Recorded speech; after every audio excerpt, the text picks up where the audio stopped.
Is Belgium planning to transfer 140 billion euros to Russia? What were you talking about today with Volodymyr Zelensky? And also a question from colleagues from Warsaw about the new poll which says that if all parties included in the current government started in 2 years from one list, they would get a mandatory majority. What do you think about it? Yes, the question is, I would say, contains a slightly simplified thesis. These are not Belgian money. We are talking about frozen Russian financial assets, specifically the Central Russian Bank. The debate is still going on because, as the Belgian Prime Minister rightly noted, Belgium has most of it in its banks. And that's why it is so sensitive that so far no one in the world has made such a decision, and that you have to be well prepared for it.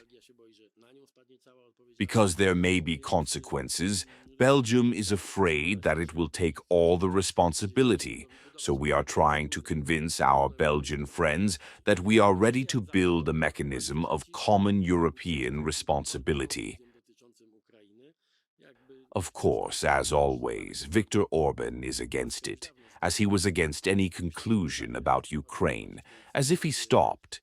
He doesn't even have a mask. He's been wearing it for a long time. But he doesn't even pretend what he means about the Russo-Ukrainian war. It's a pity, but I don't think we are surprised. We will still discuss these two aspects, the frozen assets and the borrowers, that is, those who arouse less emotions in the project. But it would be too early to say today that Belgium and Luxembourg have been 100% convinced. But there is quite a clear progress. What is important, not only from my point of view, but also from the Ukrainian point of view, but from the whole European Union and NATO, is that we stop talking about it. This is our intention, and there is a chance that this intention will be fulfilled. In December, there is the European Council, and this must be the final decision. Yes or no? Not to play with emotions, because Ukraine will not win this war or will not defend itself against Russia without financial support, and you can't see alternative sources. Of course, it would be better for everyone if all the countries decided on this.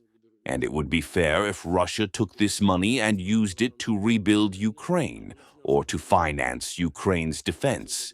These are the two goals. But I can't say how it will end yet. Did you talk to Zelensky? With President Zelensky, we talked about various things.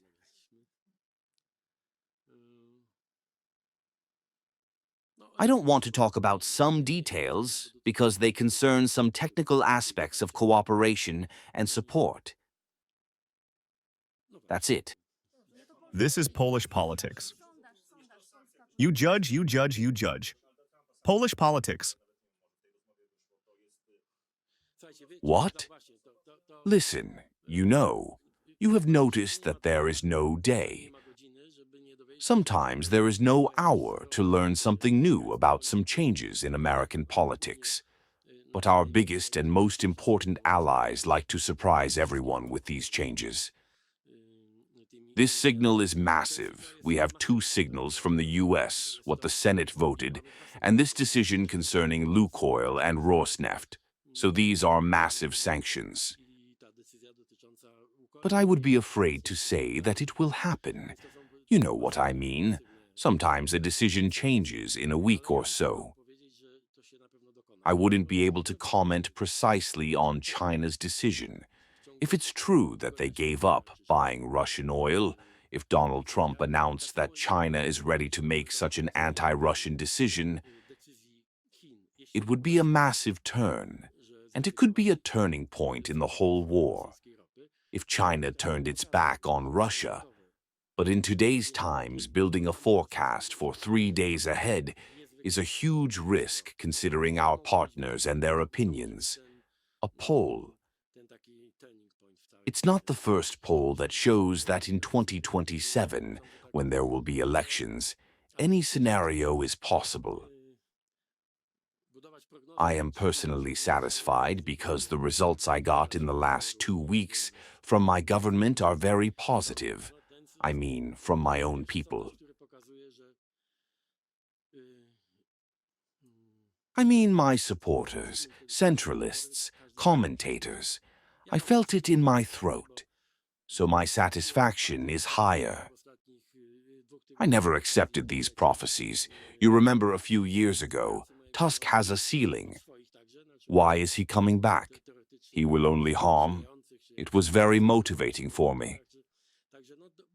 I am glad that 2 years ago I proved that it's not true, and this poll is a sign that we can do it. It's not only a matter of party sympathies or antipathies. But all the data show that today Poles are living much better. It's a huge leap compared to any other period in our history. Of course, we are very polarized. If someone loves Kaczynski, he can't look at Tusk, and it doesn't matter how much he got paid. But an honest assessment of these 2 years is an assessment of those people who have different emotions and say that it's better for the Civic Coalition or the October 15th coalition. If you ask me, I don't like to do such things. I rarely do it. But I can accept bets if you want. We will win the election in 2027. And we won't give the power to Kaczynski or Świętkowski or Ziobro or this nice Mr. Kaczynski.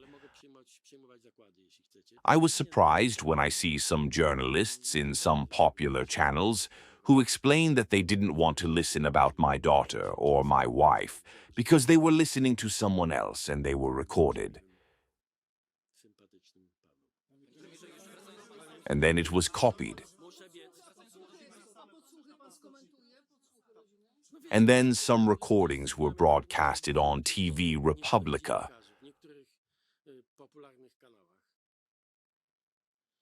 Where is a place for speculations if it's a scandal or not? It's a humiliation, and it's a serious violent law and decency of actions. I won't let it go. Thank you very much.